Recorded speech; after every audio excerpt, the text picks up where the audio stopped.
Žućenje listova luka je vrlo česta pojava tokom proljeća. Niska temperatura i visoka vlažnost zemljišta pogoduju žućenju listova, ali ovu pojavu mogu izazvati bolesti i štetnici.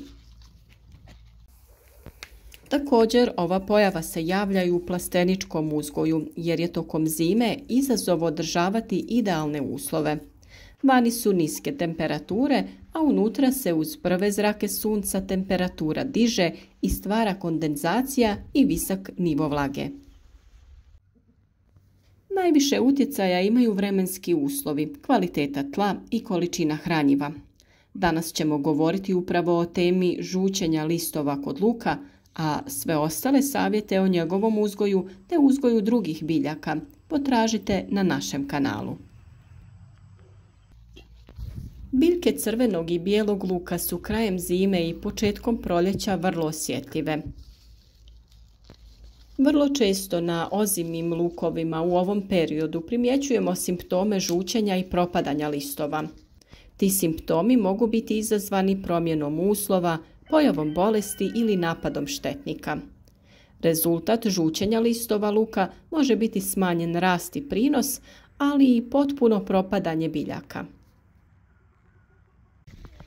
Nakon otapanja snijega, biljke ozimog luka su ostale nezaštićene, a uslijed variranja dnevne i noćne temperature listovi postaju žuti. Zbog kiše zemlja je previše vlažna, što još više pospješuje pojavu žutila na listovima. Kombinacija ova dva faktora rezultira gušenjem korijena i smanjenim usvajanjem hranjiva. Ovako oštećene dijelove luka, to jest žute dijelove pera luka, preventivno bi trebalo odrezati kako bi spriječili daljnje širenje, te nakon toga pristupiti mjerama oporavka biljke. Kako bi se usjev luka što brže oporavio, potrebno ga je prihraniti, a sa rastom temperatura i luk se oporavlja od pojave žutila.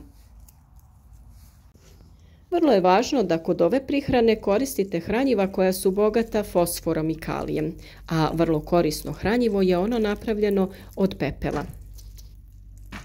Nešto kasnije u videu podijelit ćemo i recept za pripremu takvog hranjiva. Simptomi mnogih bolesti započinju pojavom žućenja listova luka, jer je luk osjetljiv na bolesti, posebno u uslovima povišene vlažnosti zemljišta i niske temperature. Najčešće se na luku javljaju plamenjača, hrđa i trulež luka.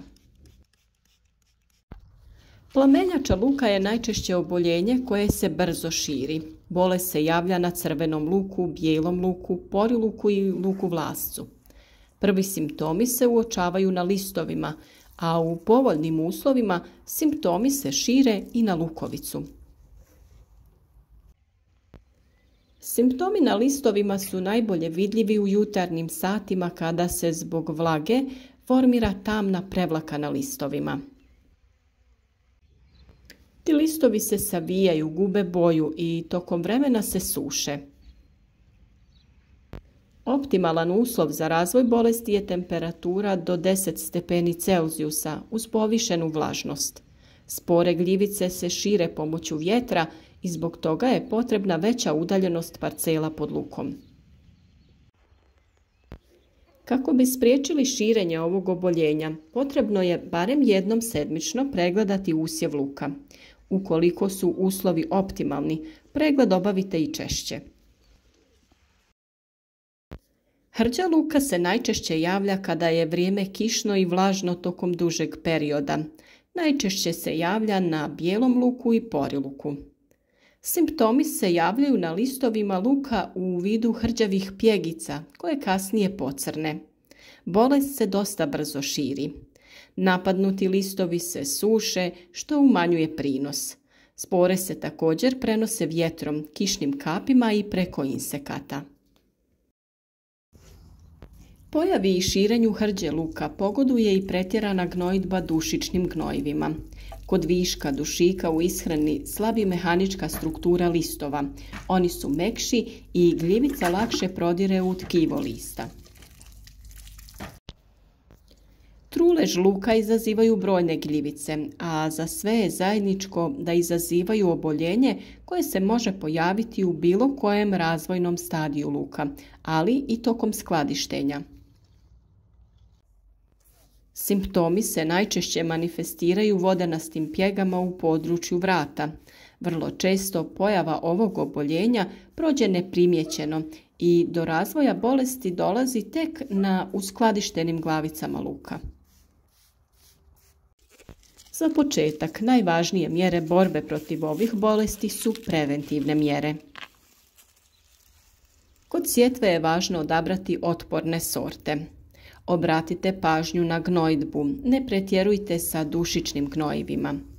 Vrlo je važno da je zemljište drenirano i da okopate kanale oko gredica na kojima sadite luk. Uklanjajte i zaostale glavice iz vrta i samonikli luk jer može doći do njihovog propadanja i širenja oboljenja. Te se držite plodoreda, ne sadite luk na isto mjesto najmanje 4 godine. Preventivno se poslije svake kiše usjev luka može tretirati pripravkom od mlijeka i sode bikarbone. Na 9 litara vode dodaje se 50 grama sode bikarbone i 1 litra mlijeka kako bi ukupno dobili 10 litara ove otopine. Ako je došlo do pojave oboljenja, u zaštiti luka se odlično pokazao pripravak od listova hrena. Napad štetnika također može dovesti do žućenja listova. Vrlo često kao rezultat napada lukove muhe možemo vidjeti žute listove. U samoj zaštiti od lukove muhe koristi se biljke i tvari koje se odlikuju jakim mirisom. U zaštiti luka najbolje se pokazao pepeo, pelin i duhan, paprika u prahu, paradajz, maslačak, ružmarin, menta, četinjače i mnoge druge biljke. O sastavu i dobrobitima pepela smo već dosta govorili, a kod uzgoja luka ističe se to kako djeluje na njegov uzgoj, kvalitetu, zdravlje glavica i ukupne prinose. Pepeo je za luk odličan dodatak zahvaljujući svom sastavu, jer sadrži mnogo minerala i drugih korisnih tvari. Možemo ga koristiti za dezinfekciju zemljišta, kao gnojivo, insekticid i fungicid. On poboljšava strukturu i karakteristike zemljišta, pomaže kod razgradnje organskih tvari te uništava uzročnike truleži glavice. Možemo ga koristiti na različite načine, ali ne više od 2 do 3 puta tokom vegetacije. Termina primjene ima više. Dodaje se kod predsjetvene pripreme zemljišta ili se posipa neposredno prije sadnje. Zatim, može se koristiti kao otopina kojom ga zalijevamo nakon nicanja ili obavljamo tretiranje u cilju zaštite od štetočina i bolesti. Najjednostavnija primjena je posipanje po površini tla. To se uvijek radi prije obilnog zalijevanja ili kiše.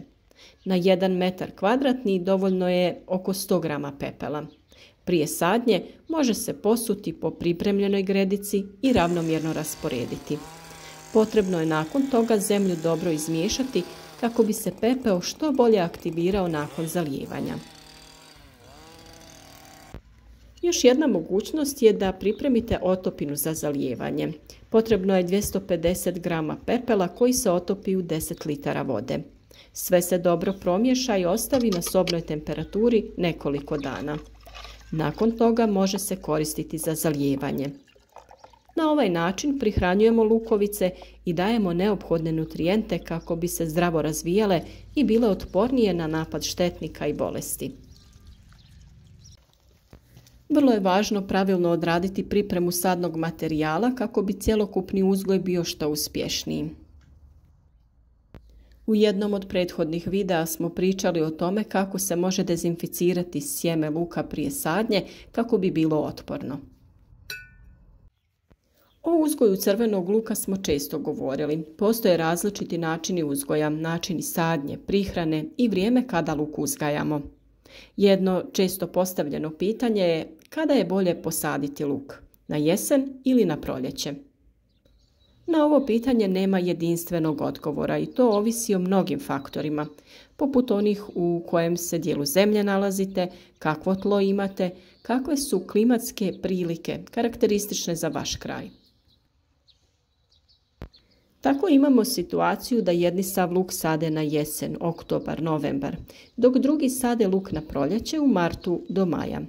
Većina ljudi luk sadi na proljeće i tada uzgojen luk uvijek puno ljepše naraste i manje je podložan štetnicima.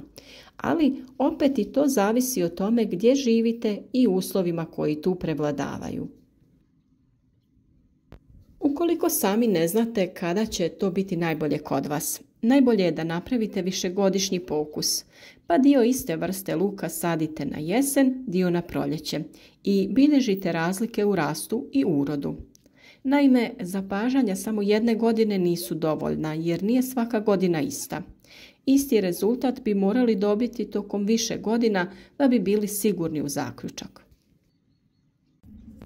U svakom slučaju luk i njegov uzgoj su tema o kojoj često govorimo. Tako ćemo i u ovoj sezoni sa vama dijeliti savjete o vremenu kada se sadi, prihrani, zaštiti i svemu što je bitno da bi vaš rasad bio što uspješniji. Isprobajte naše savjete, uzgojite zdravo povrće koje će biti otporno i plodonosno.